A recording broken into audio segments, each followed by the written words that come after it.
All right, welcome, welcome. It's been a while. Happy New Year. So, I haven't done a video because everything is bad. It's all bad news, right? Inflation is bad. Well, and then the things that are good, can we really believe, unemployment, is that really a true number? Huh, I don't know. But anyway, I had to step in with this. So this is what brought me out with the bank failures. Okay. But before we start anything, fair use disclaimer. Anything that I show or reference, I'm using for commenting, reporting, you could say teaching, and research. So it's not an infringement. It's the Copyright Act, Fair Use Copyright Act. Okay, so and actually, what made me come I was like, oh, I should do a video. I mean, there's 50,000 videos out, right? And that's why I'm calling this, can you really take your money out of the bank? I mean, really, can you? I mean, I can because I have, what, $84 in the bank? So yeah, I can take my $84 out. But people who have thousands, hundreds, tens of thousands, hundreds of thousands, can you really take your money out of the bank? Um, some would say yes, you can. Others would say no. First of all, they're not going to give you. It's hard enough to get like $5,000 cash, right? So there's all kinds of things. What can we do? Anyway, so another bank failed today that isn't really getting a lot of noise, but it will. So I'm sure this is a Wall Street Journal, so it's not just me talking out of my you know what. So we all know Silicon Valley Bank fell over the weekend, and we really don't know. So at first they were like, no, they're not going to get.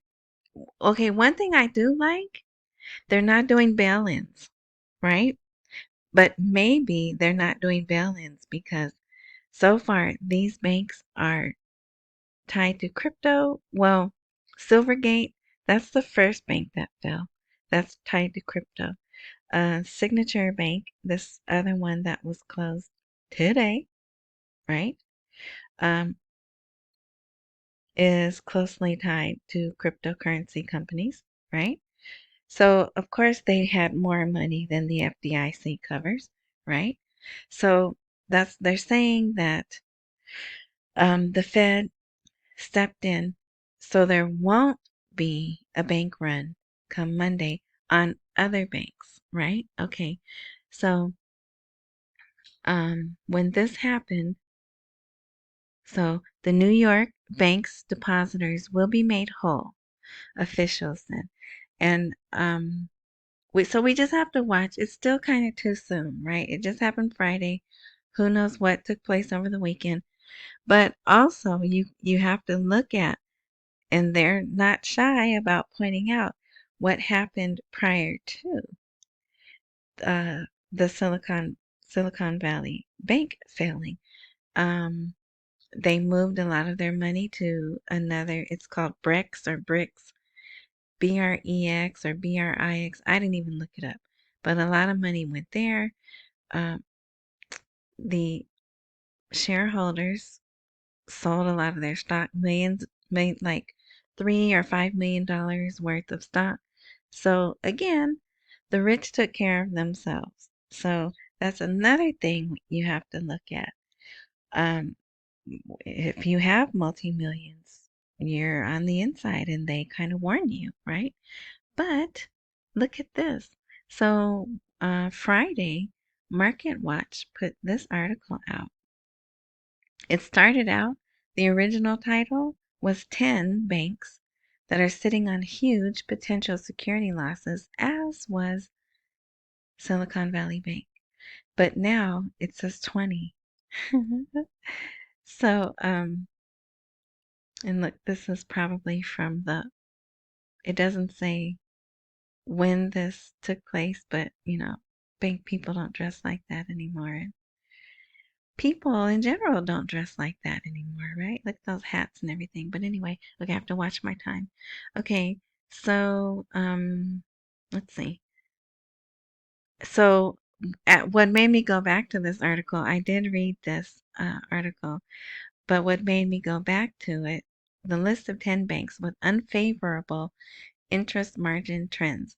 So, if you want to see if your bank is weak or strong, there's some things here that you can, if you know how to do the research, go online, see where your bank stands. Because it used to be what's their exposure to derivatives, right? That's how you know if you wanted to be with a bank or not. But anyway, so here was SVB was on this list. Okay. Yeah, so you might want to go check this out. If you bank with any of these banks, you might want to get your money out, at least of these, right? But so I said, well, they just closed that Signature Bank. Is it on the list? And look, this Zion's, um, I was actually looking into that bank as a bank maybe to hold some money in if I got money. But Comerica, that's a pretty big bank. Um, First Financial, that's pretty big also. But the one, where is it? Yeah, here it is. Signature Bank, right there. It was on the list. And then here Sunday, we're hearing the feds shut them down, shut them down. So now, are there going to be more? We don't know. Is this something they're doing to make us scared? There's all these headlines full of fear of things we should be afraid and scared of, right? So I don't know. And then, like I said, again, two of these banks were tied to cryptocurrency. I'm not sure about the Silicon Valley. I don't think it was. And did I say I heard a rumor that Elon Musk might buy the Silicon Valley Bank? It's a rumor. I'm just saying. That's what I heard. But wouldn't that throw them for a loop? And he likes throwing them, and you know who them is, right? For a loop. But what was the other thing? Oh, I wanted to show you. Now, this makes me happy. Happy. All right. US, I'm not going to say that name, that word, proposes bill to block that from creating this. I'm not going to say this either. What's going on? Um, Today I introduced, and it doesn't matter that he's this. If you don't know about these, you better learn about them. This is slavery. If we go to this system, they can program instant. They can shut it off. They can tell you, oh, um, you've bought 5 gallons of ice cream this month. You've had enough ice cream this month. No more ice cream purchases for you. And when you try to go buy ice cream, guess what? It's not going to go through. I know that's a very small thing, but they're already doing this in China. And if you don't know, they they want to bring that Chinese system everywhere. So he gets it. And I don't care if he's this, but he gets it. He's introducing, because this is what it is, surveillance state. That's where we will be. If we get to this, if this is the only form of money, it's over. Stripping Americans of their right to financial privacy. Okay? So, there's a way to support this, right? But I don't want to get too political, right? um, but figure it out. If you, everyone should be okay with this. Everyone should be telling him, that's a great idea. We're on board with you. Nobody should want this system. And if you think the multi-billionaires and trillionaires If you think they're going to be on this system, you're out of your mind. So, um, could these banks being allowed to fail because they're not doing bail-ins because they could, right? And if you haven't seen the FDI, that's the other video I wanted to have. The FDIC people, that video of them talking to each other and laughing. Uh, you need to see that also. But look, also I wanted to show you this. Okay, I've been showing people this graphic for years. We're at a time where all the banks are interconnected. Now, it used to be easy to pull this up. You could just do a search, internet search, web of banks, but it doesn't come up anymore. You have to go to this, but I'll put a link because it's kind of blurry here, but all the banks. So in the middle is Deutsche Bank, and we know how they've been struggling, right? Deutsche Bank's been struggling for years. So you come out here, Commerce Bank, it's struggling. Credit Suisse, it's struggling. Uh, Wells Fargo is on here. A lot of people think Wells Fargo is struggling. Um, so here's America's banks, right? Mitsubishi, I think this is uh, Asian banks. And then these are like Western. HSBC is like around the world, right? Standard Charter, yeah. But this is something you should look out if you don't know about globally systemically important banks. I think they've changed some of the wording. You need to know about that. But it's that's why they prop up the banks because we're so globally interconnected now, unfortunately.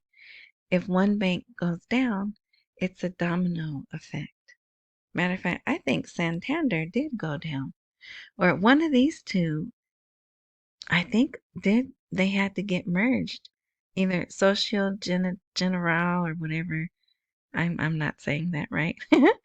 um, but yeah, this is very interesting, and so I thought it was the perfect time to bring this back up. And then, you know, it goes down to the regional banks and the credit unions. And so it's just interesting. But can you really move your money out of the banks? And if you are in one, how do we know what banks are safe or not? It's just an interesting time right now. And there's lots of videos on YouTube that tell you, get your money out of the banks now, right? And they get you all rah-rahed up. And some of them say, do this and that. But if you're going to function in the world the way the world is now, you do have to have at least some money in a bank. So diversify, whatever, but definitely if you're not educated about how banks work, because they're lying to you and telling you our banks are strong and they're not. Deposits have been the lowest they've been, I think, in 47 years. Banks are not lending because they know people in a few months, maybe mid-year, they're not going to be able to make their payments because the Federal Reserve is saying, hey, I need to get unemployment at a certain number so I can get inflation under control. And that means more people have to lose their jobs. So there's a whole cycle of things that are happening. And at the very least, you need to be educated about it. And then, um, you know, see what the best moves are for you. So, like I said, I just wanted to do this video because I know everyone is aware of SVB closing, but did you know Signature Bank closed? Did you know Silvergate Bank closed first? So, yeah, keep your eyes open. Thank you for watching. Your time is important and so is mine, so I'm going to wrap this up. Until next time.